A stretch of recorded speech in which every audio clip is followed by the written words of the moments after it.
Tennis. If you have any questions, be sure to type them below and I will be able to answer them. So, I want to start off by telling you what is behind me. Today's video is sponsored by the Proton Ball Machine, including the Apex Serve Stand. This thing is unbelievable. In the description of this live, I have put the link to get this with free shipping. The Proton Ball Machine, super lightweight, super powerful. You program the whole thing with your phone. You control it with your watch or your phone or even on the back. But they just came out with the serve stand. And this allows you, you can have it straight forward. It'll even go up for lobs. You can actually angle it down to have it go into the service box. And this way you can practice returns on court with your ball machine. And it's not just this height. With one button, it'll go higher and higher. Isn't that crazy? Isn't that crazy? It goes much higher, but the ceiling is going to block it. So if you want to get yourself or learn more about the Proton Ball Machine and the serve stand, I was practicing returns with this thing a few nights ago. I just got the serve stand in the mail from Hydrogen Sports, the company that makes the Proton, and everyone on the courts. I go to a local high school to film and hit, and they have 12 courts. I mean, everyone's walking by. What is that? What is that, Ryan? What is that? This thing is unreal for practicing return of serve because you can actually have the ball up shooting out from in the air. Another thing that really takes this to a completely new level, and people think it's trivial, but it's not. And go ahead if you have questions, not just about the ball machine and the serve stand. Throw in your questions because I'm going to be live here for about a half an hour, and I want to answer your questions. But what's really cool is right on the front here. There's a light. It's very bright, and it blinks 3 or 4 times right before the ball comes out. And the reason that's so important is so that you can time your split step. Whenever a ball comes out of a ball machine, you don't know when the ball is going to come out. So you can't time your split step. So, yes, you can work on technique and all that stuff, but you can't work on the timing of a split step. But because it tells you before the ball is going to come out, it's very quick and then the ball shoots out. You can do a split step and perfectly time it every time. So I'm returning serve against the Proton. And as soon as it blinks, I just do a split step and it's perfectly timed. And what's really cool is I programmed it, and I'll make a YouTube video with this probably this week. You'll see it. I programmed it at the center tee on the other side of the court, and it gave me 2 returns this direction and then 2 returns on the do side and then 2 returns on the ad side. It was so awesome. All right. Any questions? Hey, what's up, guys? What is up? All right. What's up, Rishi? What's up? What's up? Is it Heidi? Heidi? I'm sorry, I'm not sure what the pronunciation is. All right, let's talk about something really, really simple, and that is getting more topspin on your ground strokes. So very, very simple. If you find that you are not getting a ton of topspin on either your forehand or your backhand, I want you to practice hitting the south pole of the ball with the top frame of the racket. Start hitting the south pole of the ball as a way to make sure that you close your racket face, that you get your racket lower than the ball, and that you're swinging up to contact. If you're someone who hits very flat against the back of the ball, then it's very difficult to hit topspin if you work on hitting with the strings because your old swing is going to override what you're trying to use as a new swing. And even if you start to drop the racket and try to get below the ball and then go low to high, what you're going to end up doing is stopping and going flat into it. So, a trick that I developed for players to learn how to actually spin the ball in a way that they've never been able to, whether it's a backhand or a forehand, is to simply try to hit the frame of your racket against the south pole, whether it's a forehand or a backhand, one hander or two hander. And when you do that, it helps you close the racket face, which is when your strings tilt down, which is critical for being able to get topspin and swinging low to high, it gets your racket lower than the ball so that you can actually hit the bottom. But then what it gets you to do is swing up with your strings facing forward or even down a few degrees. But when you do that, that's when you trick yourself into hitting pure topspin. So if you're struggling to hit topspin and be able to shape the ball, and what you find is whenever you hit hard and the ball goes out, I want you to start spinning the ball, but trick yourself into it by actually attempting to hit the South Pole with the top frame of the racket. Now, when you do that, one of three things is going to occur. First, you're actually going to succeed. You're going to hit the South Pole of the ball, and the ball's going to shoot straight up into the air. The second thing is you'll swing and miss. But then the third thing that'll happen is you'll actually hit pure topspin. You will spin perfectly up the back of the ball. And that's what we want. All right, let's see what we got here. Lacks power in the kick serve, even when swinging hard. Luigi. All right, let's talk about something here. So there's something I want you to give a try. A lot of times, and I've promoted it as well, a lot of times players uh, have a more extreme grip on their kick serve. What I want you to try is actually to move toward the forehand direction. Instead of thinking, I'm going to turn my grip really extreme so I can shave the ball, what ends up happening is you get spin, but you don't get compression. So try, instead of using a continental, like a pure continental grip, try turning your hand the littlest bit over if you're right-handed to the right. If you're a lefty, you're going to move your hand over to the left. What you're going to do is impact the ball a little bit more and compress against the ball, and the ball's going to travel faster. Now, one thing you got to be careful of because it does open up the racket a bit as you go up to the ball. And I'm going to kneel down so that you can see this. Since you're not going to the ball like this, and you're going to the ball more like this, what you're not going to do is think of arcing the ball like you will if you have a more extreme grip with your topspin. But I want you to use more of the John Isner grip or the Rublev grip. So if you look at Rublev, you look at Isner, they are yo, ayo. Hey, what's up, Krista? Thanks for being here. So one thing you can do is to move your hand a little bit over. That'll give you the power that you're looking for, but don't try to arc the ball like you normally do. I know it's a bit controversial because you would think, wait, Ryan, aren't I supposed to go a little more extreme on the grip? That helps for some players, but for others, they feel like they don't have enough power. So you actually want to venture over more to the side. What's up, B man? What's up? So give that a try.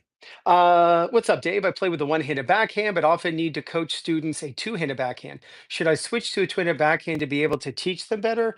Would love to hear your advice. No, you don't. I mean, you don't have to switch to anything. No, let's talk about the two-handed backhand and really get them, get you to understand it. Um, and I'm sure you do, but players would, be able to. What's up, Manu? What's up? Players will benefit from this as much as you will. So, bottom hand on continental, top hand on eastern forehand.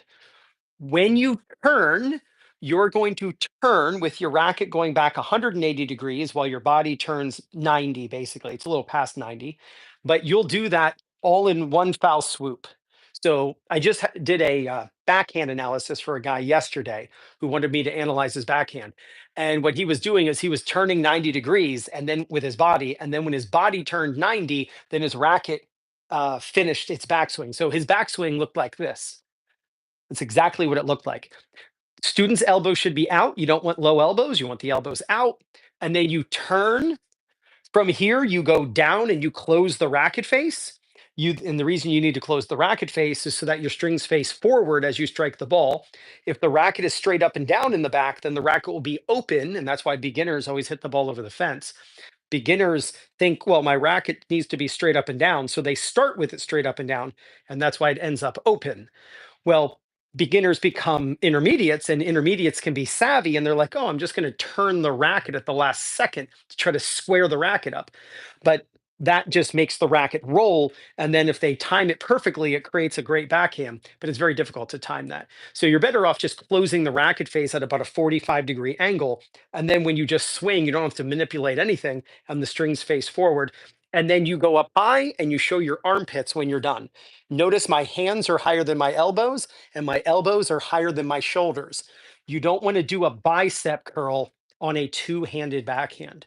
So you want to like you're doing shoulder raises, right? In the gym. So when you lift from the shoulders and then you relax from the elbows. Most players, what they do is they hit with their elbows and they do a bicep curl as they hit the ball this way, and you don't want to do that. You want to lift from the shoulders, long hitting zone. You get the power and penetration into the court. So bottom hand continental, for any of you wondering, top hand, Eastern forehand, elbows are out. If your elbow drops, then the racket opens in the back, and then it's very tough to close the racket. That's why this back elbow's got to be up, which is why the elbow should be up in the ready position. That way you're ready. And then when the ball comes to you, you turn the body and prepare the racket all in one foul swoop. If you need to wait, then you wait. You drop and close the racket from below contact height. You swing up, lifting from the shoulders, and you finish showing your armpits to the opponent. And if you struggle, for any of you coaches, and you have students who struggle to hit topspin, teach them to hit the south pole of the ball. Teach your students to hit the south pole of the ball with the top frame of the racket. And yes, you heard me right. Actually have them hit the frame of the racket against the bottom of the ball and make the ball shoot straight up into the air. Sometimes they'll do it, sometimes they'll swing and miss, but what they'll actually be tricked into is the perfect spin up the back of the ball. Swinging low to high, doesn't that lift the ball? No. Thank you very much for the great explanation. You got it, Dave. Jed, no, swinging low to high does not make the ball go up because the ball doesn't go where your racket travels, it goes where your strings point. Those are two different concepts. Where your strings face and where your racket travels are two different things. The face sends it, the path bends it. So right now I'm facing you, but I'm traveling this way. Where I'm facing is different than where I'm traveling. See the difference? Right now, my strings are facing up, but my racket's traveling to the side. Right here, my strings are facing up, but my racket's moving up diagonally. Here, my strings are facing up, and now my racket's traveling up. So they can be the same, but they can also be different. So when you are swinging low to high, you can hit the net swinging low to high if your racket face is tilted down. Just think about this. The ball goes where your strings point at contact, not where the racket travels. So if I'm swinging toward the ceiling, but the ball comes in and my racket is straight up and down, or even like a degree or two closed while I do this, the ball's going to go forward and low over the net, but it's going to have topspin because the face sends it, the path bends it and makes the ball curve in the air because of the spin. It's the same as golf, right? So let's take the serve, for instance. Now, the video is reversed. So, like, I'm much better looking than this, but it's reversed. So that's why I look like this. But I'm gonna look left-handed as I demonstrate this, but I'm actually right-handed. So this is my right hand in real life. I'm gonna swing toward the stairs, but the ball's not gonna go to the stairs because I'm not going to point my strings to the stairs. I'm going to point my strings that direction. So I'm going to swing toward the stairs, but my strings are facing the wall right there next to the YouTube play button, like right up there. So I'm going to swing to the stairs. My strings are facing that way. And look where the ball goes. The ball does not go where I'm swinging. I'm literally swinging toward the stairs, but the ball doesn't go to the stairs because the ball goes where your strings point. For all of you, the the reason players think that swinging low to high makes the ball go up is because they match the upward swing with where their strings are facing. So what ends up happening is players swing low to high, their racket is open because they think the strings have to face the direction they're traveling, the racket's traveling, and then the ball goes up in the air. So then they blame the swing when they needed to blame the racket face. That's why you have to close your racket face and learn to aim to hit the south pole of the ball with the top frame. And then what you learn to do is spin the ball, and the ball goes forward with spin and it shapes down into the court. So the ball does not go where you swing. That is not a statement that is 100% true, because there is drag and friction and compression, and the ball is pulled. Um, but right, that's the way it has to work. Thank you so much. Yeah, you got it. I was confusing me for a long time. Yeah, look at that. Aren't you glad you joined this live? Excellent. Uh, if you've been getting value, I would love it if you just waited 10 seconds for the next question to be answered. I just want to tell you about the Proton Ball Machine. This thing is, by the way, only available in the United States. It is not shipping worldwide, but this is the serve stand they just came with. They just started creating to go with it. It is unbelievable. I mean, it just goes higher and higher and higher. It's like, it's crazy. It can go much higher than this, but I don't want it to hit the ceiling. The ball machine is 1700 and the serve stand is 389. The ball machine is unbelievable. Absolutely. That's a huge stand. Actually, it fits in this. Oops, wait, it goes this way. Is it this way? Oh, I don't know. Yeah, I think it's this way. It fits right in here. Actually, I think I have this upside down. I don't know, but it fits right in here. Uh, that was upside down. It's like this. Yep. So it's super easy. You put it together in a minute. Um, oh, the stand has a case. Oh, it's unbelievable. So you walk with your hopper. So there's my hopper, but I put the balls in. Um, you got your hopper, you got the Proton, and it has a handle. That ball machine is so light, it doesn't you don't use it for with wheels. And then this is on your back, so you don't have to take multiple trips to the car. You got your racket, and you just hold the racket and the ball machine together in one hand. You got your hopper, and the ball machine weighs less than the hopper. Ball machine is 18 pounds, so it is an unbelievable. I went out practicing returns with it when it came in. I couldn't, but it was so much freaking fun. And let's see if I can do this. Right, see, right here, that's a light that glows. Here, let me see. Let me see if I can turn this on. Give me 1 second. You see my autographed picture of Pete Sampras there. Let me turn it on here. Watch this. You see it? Do you see the glow? So that light glows, and here, I just turned it off. I don't want it to start shooting. The wife would not be happy.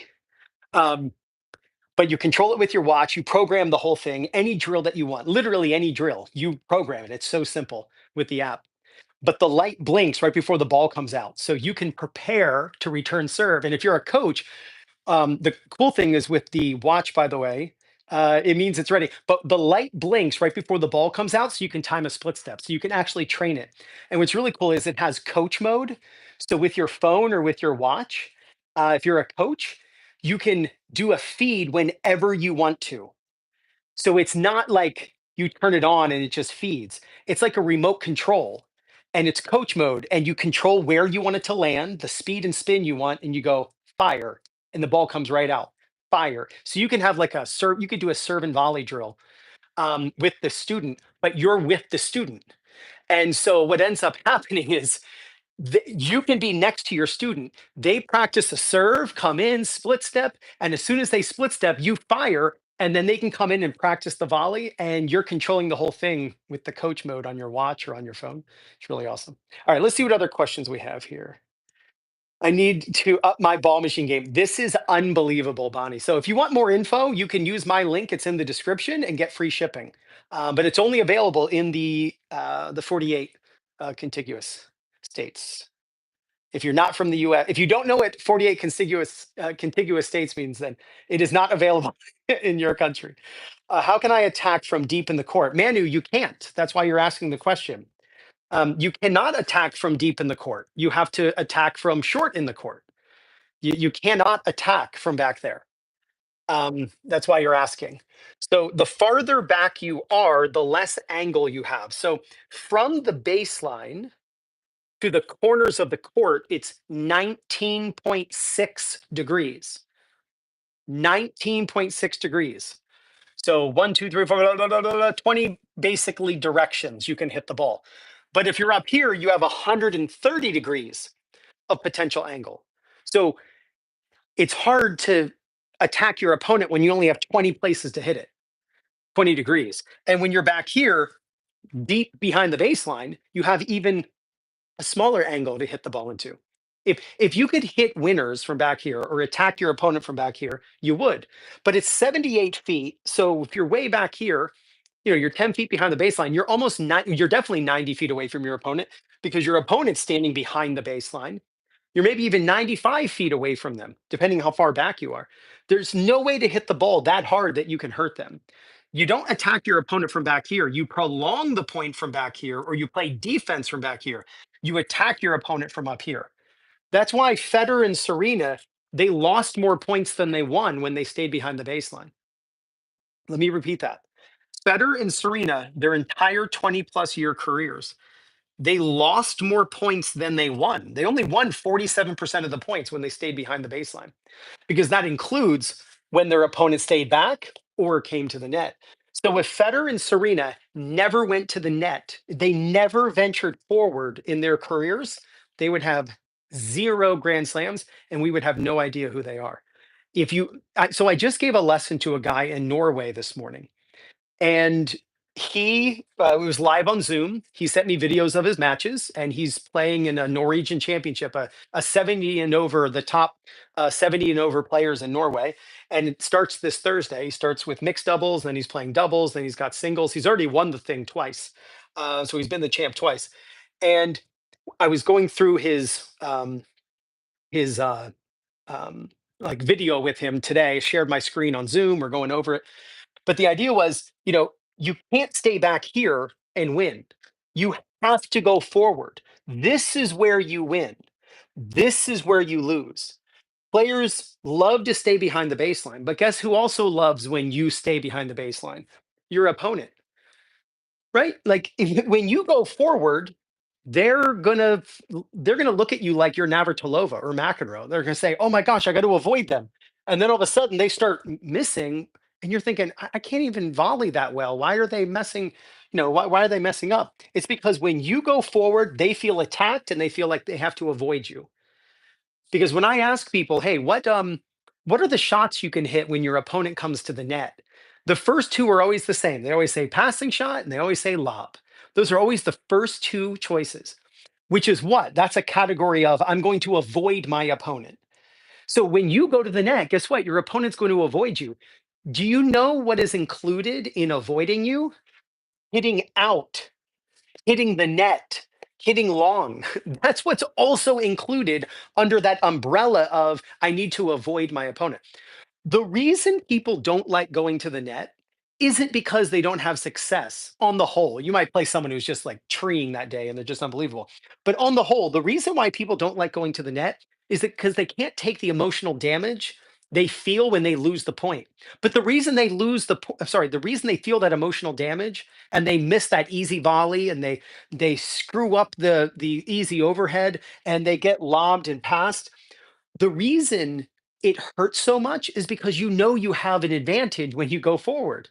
It's like, let's say you're playing basketball and you shoot from half court. Because that's basically, Manu, that's just what you asked me. Hey, how can I start making shots from half court? That's the equivalent in basketball of the question you just asked me. How do I attack my opponent from way behind the baseline? That's the equivalent of how can I start making more half court shots? But if you attempt a half court shot, right? If you attempt a half court shot and you missed, you go, oh, oh my, how embarrassing. No, you would say, I didn't expect to make it anyway. That's why when you're 10 feet behind the baseline and you rip a forehand and the ball lands an inch long, the ball lands an inch long and your opponent says out, you go, oh, I almost had you. I almost had you because you weren't expecting to win anyway. But when you come up here and you lose the point, whether you screw up a volley or you get past, it's so demoralizing because it's like missing a layup. When you miss a layup in basketball, you're like, oh, what an idiot I am. I can't believe I missed like such an easy shot. It's because you know you're going to make more layups than you will half court shots. You're going to win more points up here than back here. So when you lose a point from behind the baseline, no big deal. Not a big deal at all. You weren't expecting to win the point anyway from way back here. But when you come up here where you're going to win 65% of the points, you miss a volley, you're like, oh, well, guess what? That's one of the 35% you're going to lose. So do you want to win 47% of the points and feel good? Or do you want to win 65% of the points and kind of feel kind of crummy that other 35%? It's easy. There are three times to go to the net, when you serve and volley, when you get a short ball, and when your opponent's in trouble. So you've got to get to the net and spend as much time as you can, typically up here. Those rare occasions. You play someone who's just on fire that day, and maybe it's smarter that you don't go to the net, whatever. But just speaking on the whole. All right. I'm going to increase my yes, my risk error or your error risk. Can you recommend some good books, courses to improve tennis tactics? Casual player, no interest in going pro. Can you please make an Andy Roddick serve analysis? Um, it's hard to get the. What about attacking from no man's land? Yeah, Manu, that's great. But when you attack from no man's land, you have to go to the net. It's like an approach shot or forcing shot.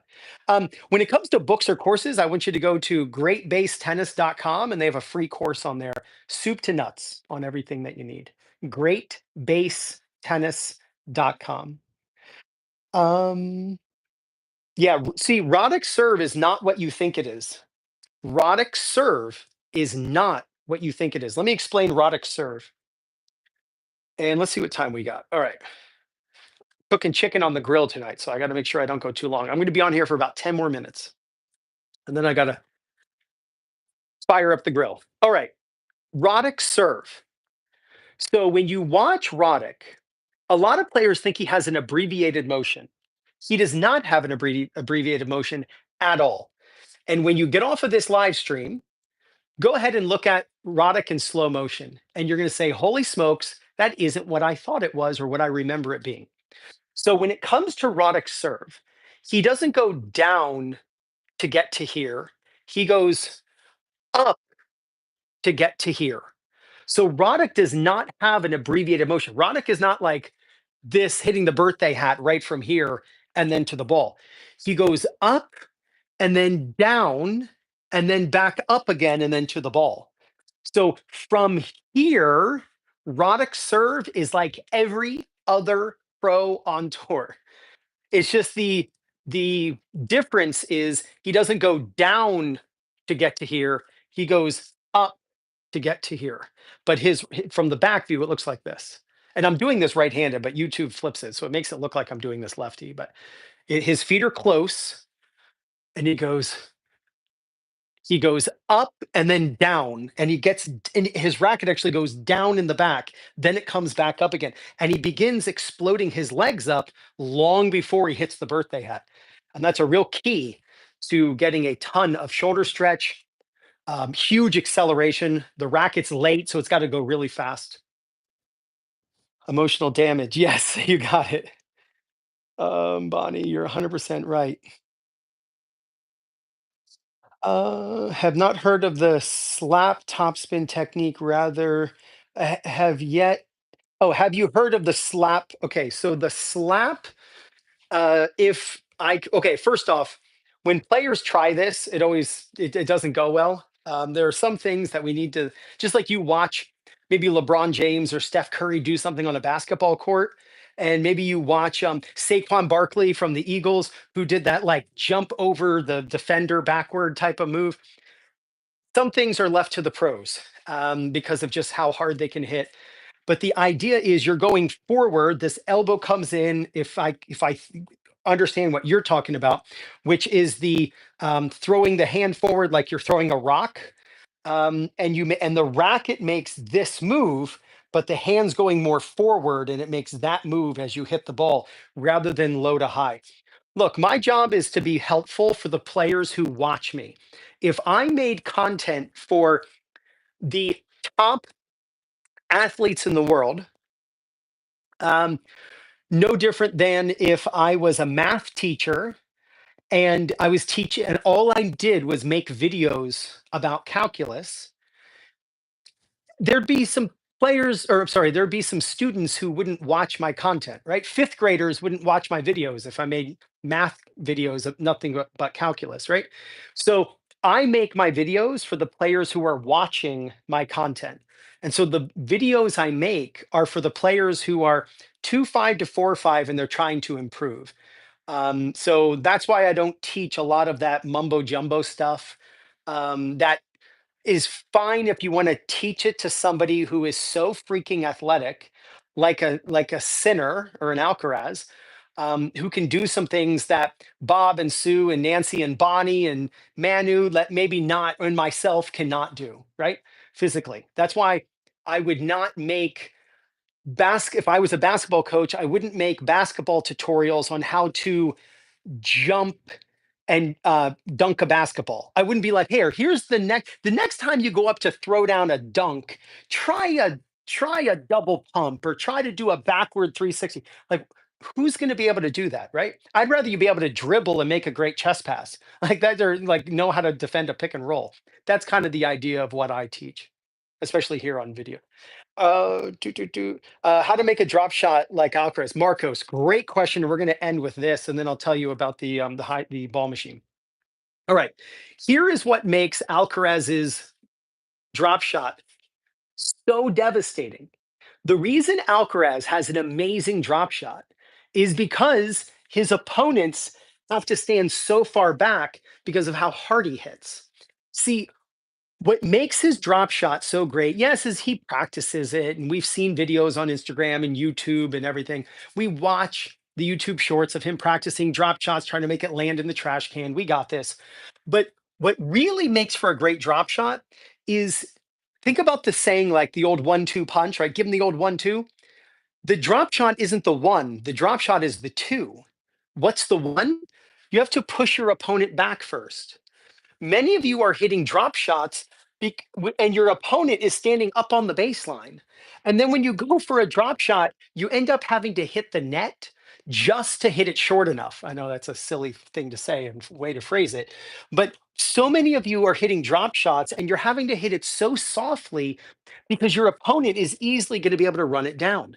If you want a better drop shot, then move your opponent back to the back fence, which means you hit the first shot with like a high arcing ball, because we're not going to be able to hit the ball so hard that our opponent is just standing really far back. That's for Sinner and Alcaraz and Azarenka to do.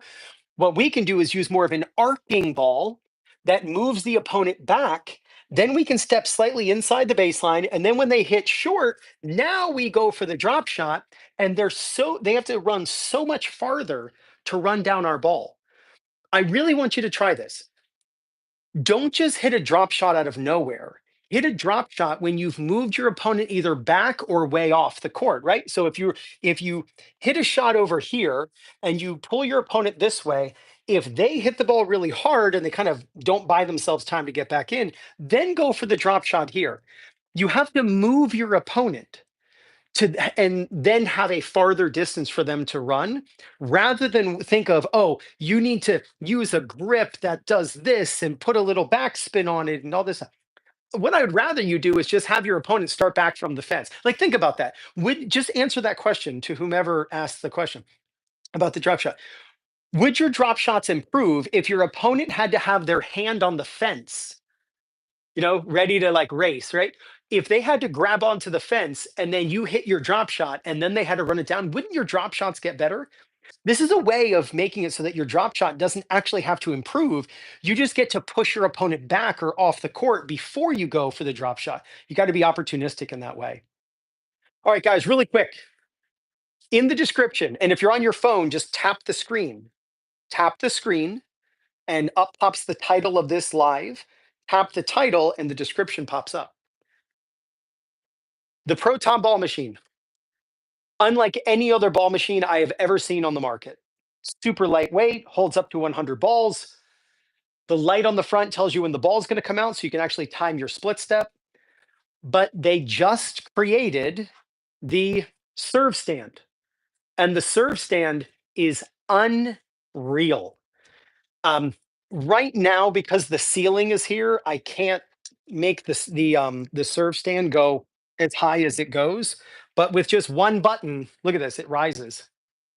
Isn't that crazy? I don't want to go any higher because I'm afraid it's going to hit the ceiling.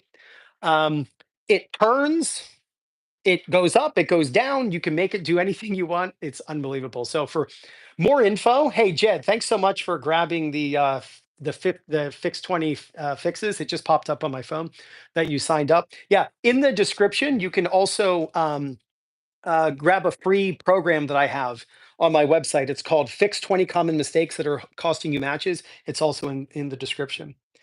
Has the Proton app have any connection issues? I've heard a lot of people complaining about it. No, I've never had one. What's the key in hitting a smash and not netting it? Um, yes, don't face the net. If you're right-handed, face the net post and hit slice. Hit slice. Oh, we've got another person who signed up and used the I think Fix 20. We'll check that out. Yeah, it's right in the description. It's right under the Proton info. And if you use my link to get the Proton, then you get free shipping. So thank you all so much. I got to run. It's 4:16. I'm a minute late because I wanted to get upstairs at 4:15 to start making dinner. If also really quickly, if you have any questions about anything, just send me an email. Face the net post like a little slanted. Yes, it's when you face forward that you go like this and you bend.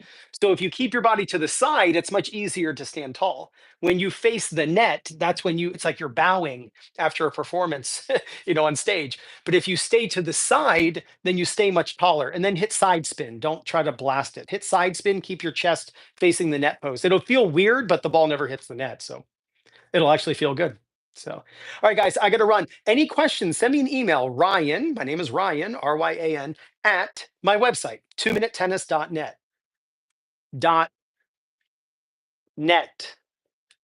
Ryan at 2minutetennis.net. If you want me to analyze your serve, your forehand, your backhand, you have swing vision, and you want me to analyze your matches, send me an email. We can hop on a phone call. I'll give you my phone number. We can hop on a phone call. If you're outside the US, we can hop on a WhatsApp call, and I can tell you all about my online business and how I analyze people. I do about how many match and stroke analysis lessons do I do a week?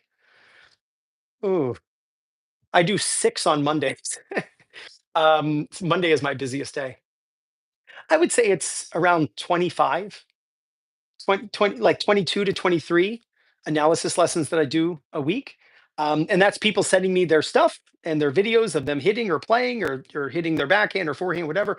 And I make a half an hour to 45-minute long video comparing them side by side to the pros, teaching them what they're doing correctly and then what they need to change. It's the best lesson you'll ever take. It's unbelievable. So if you want more info on that, that's a good amount of busy. Yeah, that's why I don't work on court anymore. I haven't taught a lesson on court since October, which is nice because my back doesn't hurt anymore. My feet don't hurt anymore.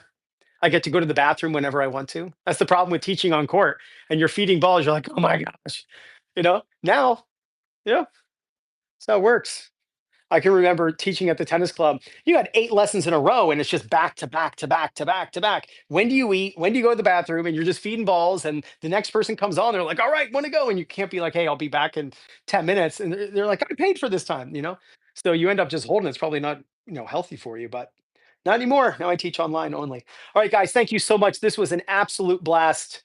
Check out the 20 fixes also in the description. Will we see a video of you using the serve stand? Yes. I just posted it 2 days ago. You can check it out on YouTube.